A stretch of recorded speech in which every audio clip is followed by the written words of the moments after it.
Hey, so welcome to a new lesson. So today, talking about a really cool subject, something that's a lot of fun to use and you hear it all the time in guitar chords. It's the idea of strumming and using scratches and basically creating funk strum patterns, which incorporates a lot of scratching or string muting. And the biggest trick to getting through this idea is that not always, but 90% of the time, and at least for this example in this video, is that the right hand is going to be continuously moving up and down.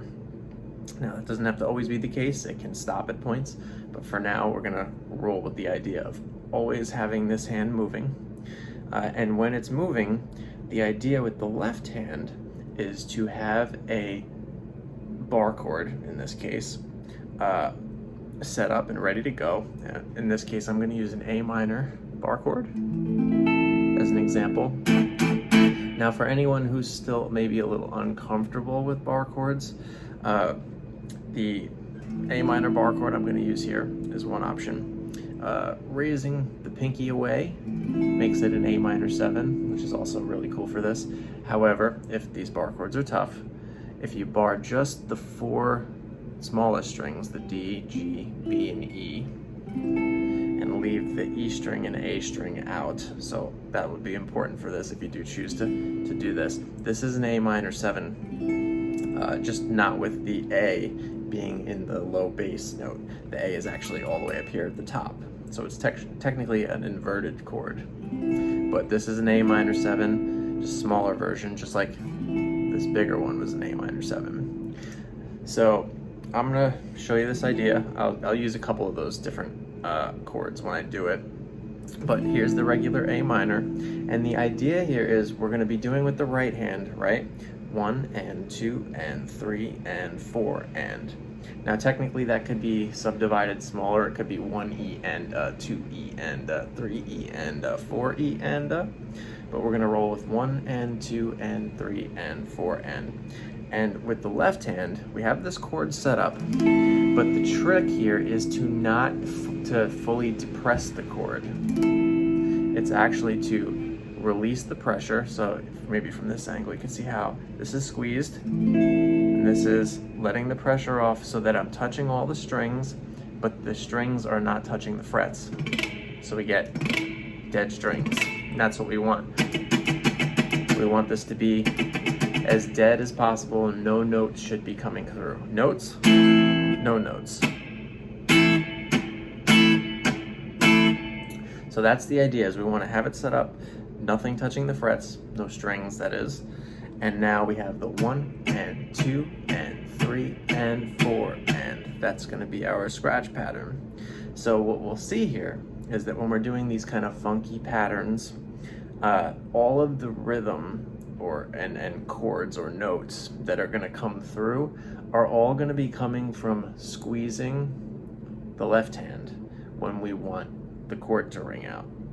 For example, if I were to only squeeze on 1, we would have 1 and 2 and 3 and 4 and 1 and 2 and 3 and 4 and. Here's with the little A minor 7 chord.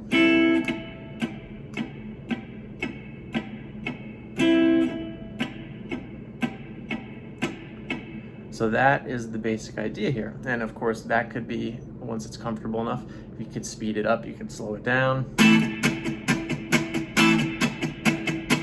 and 2 and 3 and 4 and 1 and 2 and 3 and 4 and 1. Right, so that's the basic idea. And if you can do that, if you can pick out a single spot like 1, great place to start. The idea now is really to just try and put your chord squeezes on different beats or upbeats, right? It doesn't have to be on the 1, the 2, the 3, and the 4. It could be on the ends as well. For example, reggae. Reggae would be the best example of when you play all of the upbeats or the ends. So like typically in a, like say, cliche reggae pattern, you play none of the downbeats and you only play the upbeats or the upstrokes. So it'd be 1 and 2 and 3 and 4 and. but you can still use the idea of the scratches or the mutes on the downbeats. 1 and 2 and 3 and 4 and, or 1 squeeze, 1, 2 squeeze, 3 squeeze, 4 squeeze. So that's like the classic reggae pattern. Here's a good one to try, would be to do the downbeat of 1 and the end of 2. So you go as slow as you need to try this at first. 1 and 2 and 3 and 4 and 1 and 2 and 3 and 4 and. Now if you can make that feel good enough to try it at any speed, then you have an interesting pattern to work with. 1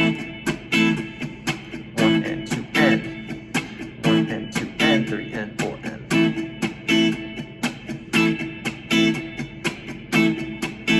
So this gives us a nice percussive, rhythmic feel, even though we're only actually strumming those 2 spots.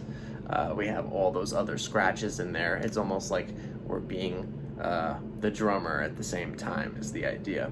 And eventually, if a specific idea like that feels good enough, it feels comfortable, that you can squeeze and keep the right hand moving, then it really just becomes a matter of maybe continuing that pattern, but with some chord changes. That would be like the next step.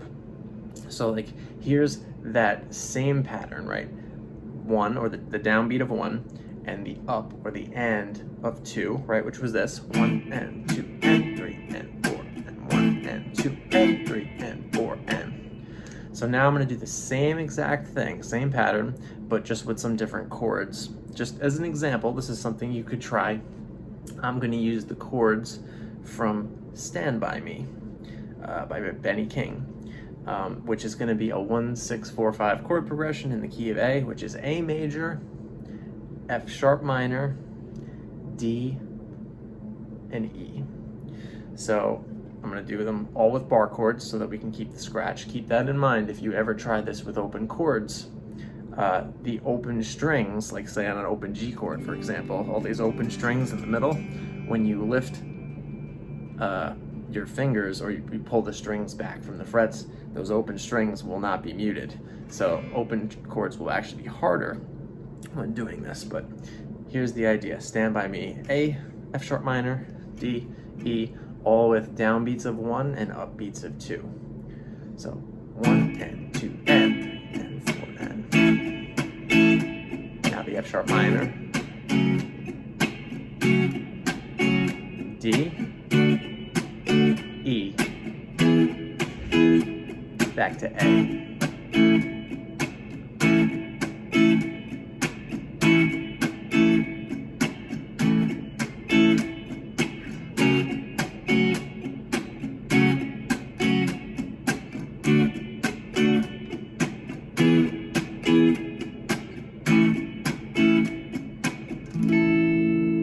Now I could take those same chords and we could change some of the beats up. Instead of doing the downbeat of 1 and the upbeat of 2, we could try different spots.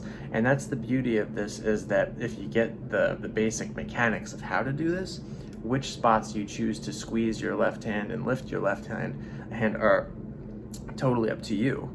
Like, let's try one more example. We'll go back to A minor again, and let's make this completely random. Let's do the downbeat of 1, the upbeat of 2, the upbeat of 3, and the upbeat of 4. Let's see how it sounds. 1 and 2 and 3 and 4 and 1 and 2 and 3 and 4 and 1 and 2 and 3 and 4 and.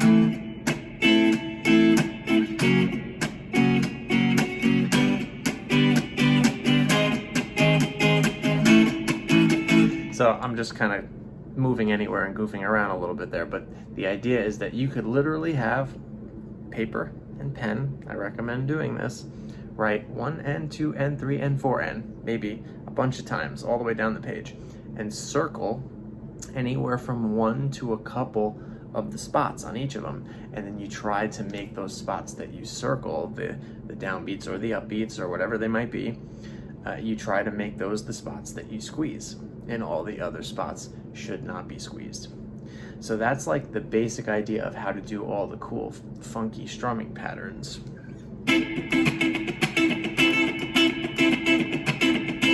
Right? So I'm just picking spots to squeeze and spots not to squeeze.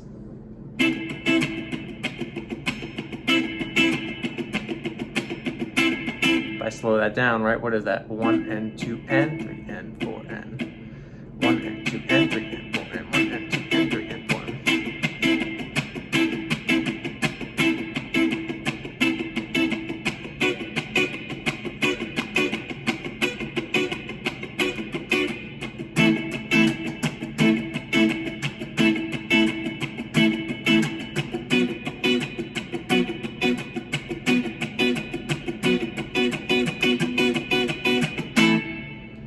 So that is the idea behind funky, scratchy strumming. Take it slow, try one idea at a time, write that sheet out, and circle some random spots and see, for one, if you can do it, and two, see if you like the one that you picked. And then maybe move them over, try a couple of different spots, and see what you like. If it's all feeling good, add chord changes, like I did before with the Stand By Me chords. It could be any chords you want to. Give it a shot.